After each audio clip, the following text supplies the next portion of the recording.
Bismillah. Kali ini kita akan melanjutkan membaca buku Sejarah 25 Nabi dan Rasul disertai kisah-kisah para nabi lainnya, memetik hikmah pelajaran tauhid dan akhlak mulia dari sejarah para nabi dan rasul. Buku ini penulisnya Ustadz Nizar Saad Jabal LCMPD Hafidhahullah dan Aiman Umar Abdul Aziz Hafidhahullah. Penerbitnya Perisai Quran Kids. Alhamdulillah, kita telah selesai membaca kisah tentang Nabi Adam, Nabi Idris, Nabi Nuh, Nabi Hud, dan sekarang kita akan membaca kisah tentang Nabi Soleh. Mari kita baca cover belakangnya dulu ya. Sahabat Abu Dzar Al-Ghifari radhiyallahu an pernah bertanya kepada Rasulullah sallallahu alaihi wasallam, "Ya Rasulullah, kam iddatul anbiya?" Qala mi'atu alfin wa arba'atun wa ishruna alfar rasuluh min dzalika salasatu mi'atin wa khamsata asyara jamman ghafira. Wahai Rasulullah, berapa jumlah keseluruhan para nabi? Rasulullah sallallahu alaihi wasallam bersabda, jumlah seluruh nabi dan rasul 124.000 nabi. Di antara mereka yang termasuk rasul sejumlah 315, suatu jumlah yang banyak. Hadis ini diriwayatkan oleh Imam Ahmad dalam Al-Musnad, disahihkan oleh Syekh Al-Albani dalam Al-Mishyakh dan As-Sahihah. Bismillahirrahmanirrahim. Kita baca buku kisah Nabi Soleh.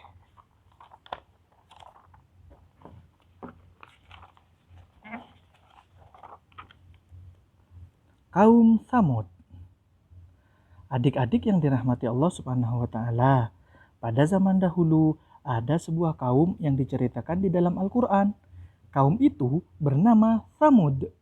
Kaum Tsamud termasuk kaum hebat yang Allah Subhanahu wa taala abadikan di dalam Al-Qur'an. Mereka memiliki kelebihan dibandingkan kaum-kaum yang lain. Kaum Tsamud membuat rumah di gunung-gunung batu. Mereka juga mampu memotong gunung batu itu untuk dibuat rumah, meskipun waktu itu belum ada alat pemotong batu. Masya Allah, hebatnya.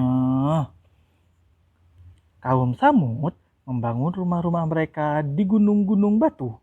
Mereka mempunyai kekuatan yang luar biasa, sehingga mampu membangun rumah di gunung batu tanpa ada peralatan sedikit pun. Allah Subhanahu wa taala telah mengutus seorang nabi dan rasul kepada kaum Tsamud. Nabi ini bernama Nabi Soleh alaihi salam. Seperti nabi dan rasul sebelumnya, Nabi Soleh alaihi salam bertugas mengajak kaumnya untuk beribadah kepada Allah Subhanahu wa taala dan menjauhi kemusyrikan. Masya Allah, gunung bisa dijadikan rumah. Masya Allah, hebat banget. Dakwah Nabi Soleh alaihi salam. Nabi Soleh alaihi salam mengajak kaum Tsamud untuk mentauhidkan Allah Subhanahu wa taala dan tidak menyekutukan Allah. Nabi Soleh alaihi salam berkata kepada kaumnya, "Hai kaumku, beribadahlah kalian kepada Allah. Sekali-kali tidak ada sesembahan yang benar selain Dia." Quran surat Hud ayat 61. Akan tetapi, kaum Tsamud tidak semudah itu menerima dakwah Nabi Soleh alaihi salam. Sekalipun Nabi Soleh alaihi salam itu berasal dari kaum mereka sendiri, mereka malah membantah Nabi Soleh alaihi salam. Kaum Tsamud itu berkata, "Hai Soleh, sesungguhnya kamu sebelum ini adalah seorang di antara kami. Yang kami harapkan, apakah kamu melarang kami untuk menyembah apa yang disembah oleh bapak-bapak kami? Dan sesungguhnya kami benar-benar dalam keraguan terhadap agama yang kamu serukan kepada kami." Quran surat Hud ayat 62.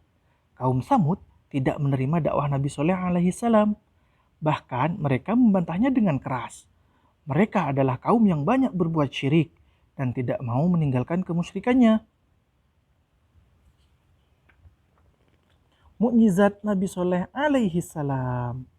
Ketika Nabi Soleh alaihi salam berdakwah, kaum Tsamud meminta Nabi Soleh alaihi salam untuk mendatangkan suatu keajaiban yang bisa meyakinkan mereka akan kebenaran dakwah beliau. Mereka membuat kesepakatan bahwa mereka akan menerima dakwah Nabi Soleh alaihi salam jika Nabi Soleh alaihi salam bisa mendatangkan kejadian luar biasa itu. Nabi Soleh alaihi salam mengingatkan mereka Jika mereka tetap tidak beriman, Allah Subhanahu wa taala akan mengazab mereka. Akhirnya Allah Subhanahu wa taala memberikan mukjizat kepada Nabi Soleh alaihi salam. Mukjizat itu sebagai bukti kekuasaan Allah Subhanahu wa taala agar kaum Samud yakin dan percaya terhadap dakwah Nabi Soleh alaihi salam. Mukjizat itu berupa seekor unta. Nabi Soleh alaihi salam berkata, "Hai kaumku, inilah unta betina dari Allah sebagai mukjizat yang menunjukkan kebenaran untuk kalian. Biarkanlah ia makan di bumi Allah dan janganlah kalian mengganggunya dengan apapun yang akan menyebabkan kalian ditimpa azab yang dekat."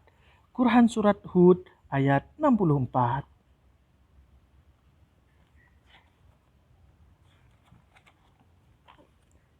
Setelah unta itu muncul, banyak dari kaum Samud yang beriman. Mereka yang beriman membiarkan unta tersebut hidup bebas hingga unta itu beranak sebagaimana yang diperintahkan Nabi Soleh alaihi salam. Dan akan tetapi kebanyakan dari kaum Samud tetap kufur dan tidak beriman, padahal mereka telah berjanji untuk beriman ketika mukjizat itu datang. Mereka telah mengingkari janjinya. Mereka tetap memilih untuk menentang Nabi Soleh alaihi salam.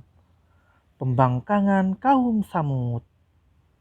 Kaum Samud telah melewati batas. Mereka mengingkari perjanjian yang mereka buat dengan Nabi Soleh alaihi salam. Mereka justru menyakiti unta tersebut. Bahkan mereka menyembelihnya. Kaum Samud mempercayakan salah seorang dari mereka untuk menyembelih unta tersebut. Orang itu bernama Kidar bin Salif. Dialah yang menyembelih unta Nabi Soleh alaihissalam. Mari kita ulang, siapa nama orang yang menyembelih unta Nabi Soleh alaihissalam? Namanya adalah Kidar bin Salif. Satu kali lagi, Kidar bin Salif. Bukan hanya ini kejahatan yang dilakukan kaum Samud. Setelah membunuh unta, mereka menentang Nabi Soleh alaihissalam untuk mendatangkan azab jika Nabi Soleh alaihissalam benar-benar utusan Allah Subhanahu wa taala.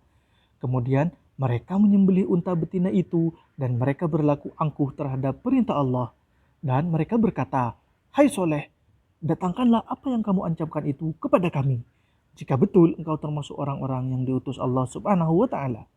Quran Surat Al-A'raf ayat 77. Setelah Nabi Soleh alaihi salam mengetahui apa yang mereka kerjakan, Nabi Soleh alaihi salam menegaskan bahwa azab Allah Subhanahu wa taala akan datang kepada mereka setelah 3 hari.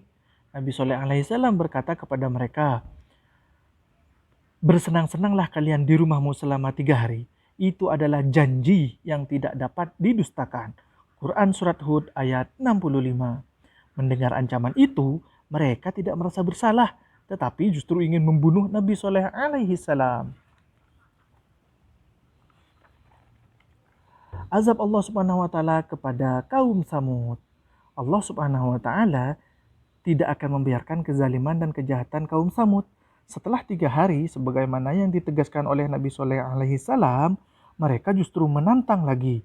Mereka berkata, "Mana azab itu? Sudah 3 hari telah berlalu, tetapi azab itu tidak juga datang." Setelah 3 hari berlalu, pada waktu sore hari, mereka menyombongkan diri dan menganggap bahwa Nabi Soleh alaihi salam hanyalah pendusta yang suka mengada-ada. Mereka duduk-duduk sambil tertawa. Ha ha ha ha ha ha ha ha ha ha ha ha ha. Ternyata Soleh bohong. Azab itu tidak datang. Begitu kata kaum Samud. Esok harinya muncullah suara keras dari langit. Duar, duar, yang menjadi tanda turunnya azab dari Allah yang maha adil kepada mereka. Allah Subhanahu wa taala mengazab mereka dengan petir yang disertai dengan hujan batu. Duar, duar. Azab ini menghancurkan mereka dengan seketika. Mereka semua terkubur dalam tanah. Setelah kejadian ini, Nabi Soleh alaihi salam dan para pengikutnya hijrah dan meninggalkan negeri yang telah mendapatkan azab dari Allah Subhanahu wa taala. Pelajaran penting. Adik-adik yang dirahmati Allah, setiap anak yang berbuat salah pasti akan mendapatkan hukuman. Begitu juga kalau kita melanggar dan tidak melaksanakan perintah Allah Subhanahu wa taala, niscaya Allah Subhanahu wa taala akan menghukumnya. Lihatlah kaum Samud. Mereka berbuat syirik dan melanggar perintah Allah Subhanahu wa taala. Mereka diazab Allah Subhanahu wa taala dengan azab yang pedih. Oleh karena itu, janganlah jadi anak yang bermaksiat dan tidak taat terhadap perintah Allah Subhanahu wa taala. Jadilah anak-anak yang soleh dan soleha. Alhamdulillah kita telah selesai membaca buku Sejarah 25 Nabi dan Rasul disertai kisah-kisah para nabi lainnya. Memetik pelajaran tauhid dan akhlak mulia dari sejarah para nabi dan Rasul. Terima kasih telah menonton video ini. Subhanakallahumma wa bihamdika asyhadu an la ilaha illa anta astaghfiruka wa atubu ilaik.